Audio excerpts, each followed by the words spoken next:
You're listening to the Full Court Press with your host, Drew Duncan. Don't you dare touch that dial.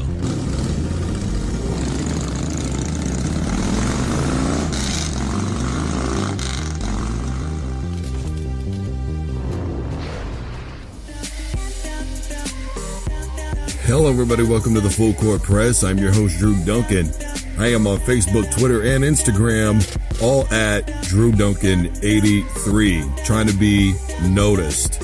But a guy that went unnoticed is Matt Nagy, former offensive coordinator for the Kansas City Chiefs, now head coach of the Chicago Bears. You know, does this have a familiar feel to it? In a way it does, but in a way it doesn't. Normally when somebody goes to the Chicago Bears, it seems like it's a big production, or at least it's talked about a lot. And to me, this is a coaching hire that went very unnoticed. But then again, a lot of coaching hires are going very unnoticed because of one, John Gruden.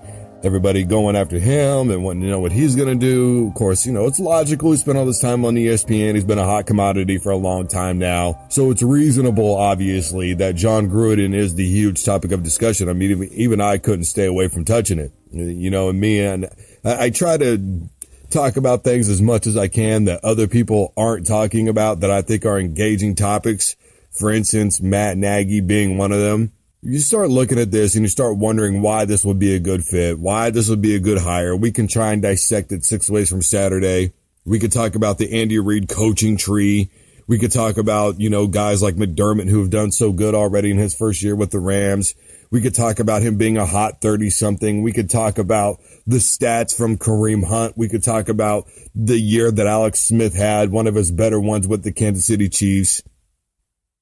We could talk about the possibility of how things are going to go with Mitchell-Trubisky and all of his capabilities. We could start to do all of those things. The one thing that I seem to notice that is becoming more and more relevant, something that's always been relevant, but something I don't think has been talked about enough, and this is something that I went into with the Gruden hire in terms of how he and Carr will be able to interact with each other, not just in terms of football, but outside of the sport.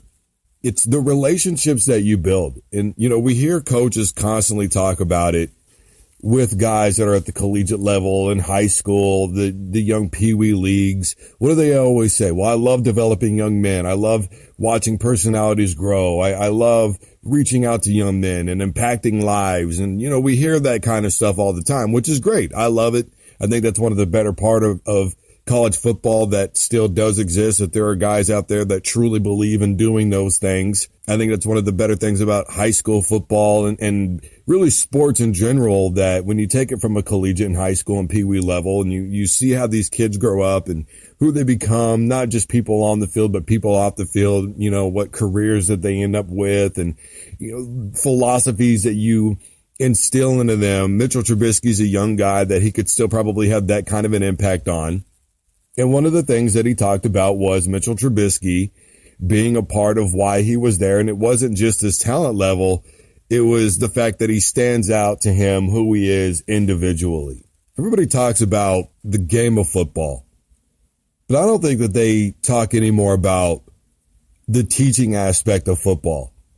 I grew up, and maybe I was foolhardy or foolish in believing this, but I don't think so. And when I interviewed Howard Schnellenberger, he confirmed to me what football is, and it's really a teaching mechanism to develop the life of somebody.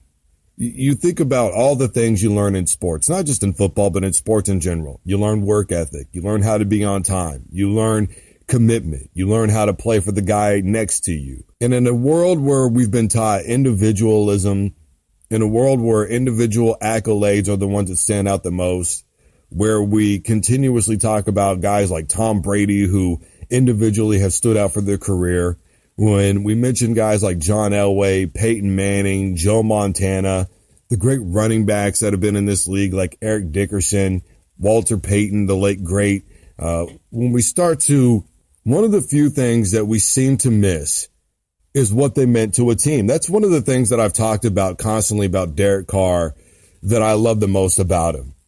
With Derek Carr, the thing that really stood out to me were the stories that came out after he got injured, the way the team supported him, the way the fans got behind him, the way the coaching staff responded to him. And it's an indefinite intangible. And when I was watching the interview on the NFL Network with Nagy, and he was talking about this football team, what they wanted to go over was how they were 14-34 over the last few seasons, how porous they were under John Fox, how having an offensive coordinator that was really good in Adam Gase, how doing those things and having those people around him still couldn't provide this team the spark that they needed to win games. The porous play from Trubisky, the conservative play from John Fox, and kind of being that consummate control freak, I guess you could say, playing the run game, the old school style of football, managing the game clock, those kinds of things. And now the word is you've got this hot shot, 30-something-year-old guy coming in with all of his new techniques and style of play and really wide open kind of offense. It's supposed to be so exciting for the fans. You want to know what's exciting to fans? Winning football games. You know, I've never really been a guy that compiled a whole bunch of stats.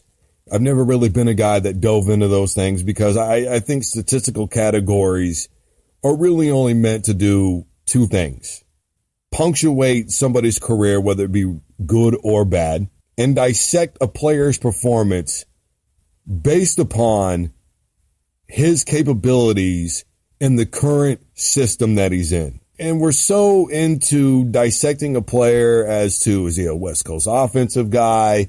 Is he, a 3-4 defensive guy? Does he need to run out of a Tampa 2 defense? Is he a shotgun look? Is he a pistol formation guy? And we get away from that when we start talking about the numbers. You look at guys like Trevor Siemian, who aren't great quarterbacks, but were completely misused by his coaching staff. We start dissecting these players.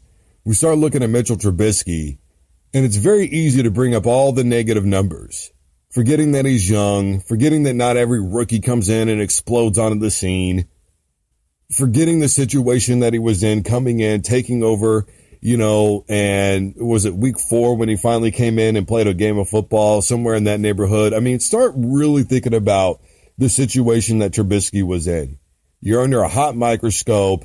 You're a big-time draft pick. Can a Nagy come in and earn the respect of a Trubisky, and earn it so much so that Matt Nagy can not only affect who he is as an athlete, but who he is as an individual and as a person, and hopefully instill some leadership intangibles that are very difficult to teach. They're almost unteachable into somebody's life. I'll give you an example. Me and my father, growing up, he always had a couple little sayings. And some of those little sayings have stuck with me no matter what. Some of them are a little too philosophic, I think, for this type of program. But we all know about car trouble, man. We've all had that car that just seems to start falling apart and breaking down. And my dad always told me, you better save money, because if you're going to have a car, son, you're going to have car troubles. And it seems like when one thing falls apart, it's not very long before the other thing does. True statement. And I can't tell you how many times I've had no money to fix my car when something wrong would go happen. Can I do my job today? When something wrong would occur. And I would always think back to those words, man, I probably should have done that. And instead of buying this, I should have saved a little money back, because right now I got a blown tire and I need to figure out how to get that thing fixed. Wise words. So when you start seeing it from that aspect, can Nagy earn that kind of respect from not just Trubisky, but from the other team? Remember, whoever the leader of this football team is, if he earns his respect, it's going to trickle down. And 9 times out of 10, who do we point to? The quarterback. Now, I think that there are given circumstances where we can look at running backs. I think there are given circumstances like that, i.e., I think Marshall Faulk, as good of a guy as Kurt Warner was, I think Marshall Faulk was the leader of that football team. You could even maybe say Isaac Bruce at wide receiver had a big impact on that football team, despite the fact that he was kind of towards the end of his career when they were finally playing great football. You see, the big story is always Kurt Warner, right? Oh, he was bagging groceries. He was playing arena football. Nobody gave him a chance. Here comes Dick Vermeil. Dick Vermeil saves his career. Look at the impact that he had. He was perfect for that team, an arena football guy playing in a dome. Kurt Warner. Will we see that in a Mitchell-Trubisky and Matt Nagy? We're always talking offensive football. What about defensively?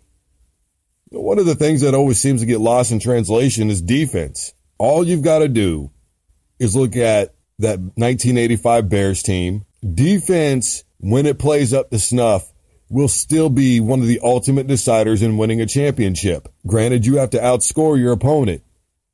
But if you got a defense that minimizes points, well, then it just makes it easier on you. Instead of scoring 27, we only need to score 17. It's a big difference. Maggie took over play calling in week 13 for the Kansas City Chiefs against the New York Jets. And that was right around the time when the Kansas City Chiefs started to resurge. And Andy Reid himself said that Nagy was the best person to interview on the lot. Now, of course, he's going to stick up for his guys, but I take Andy Reid's word for it. And we could say whatever we want to about Andy Reid, his one and dones in the playoffs, his unsuccessful playoff career. But one thing you can't deny is his ability to coach quarterbacks and his ability to raise up other great head coaches. Will Nagy be the next one in that tree? If he can get in there and earn the respect of the top dog players in that locker room and figure out a way to get those guys to trickle that down, absolutely. If not, well, then in 2 years, we'll just be talking about another head coach for the Chicago Bears. This is the Full Court Press. I am Drew Duncan. We're going to take a quick break. We'll be back right after this. Don't you dare touch that dial.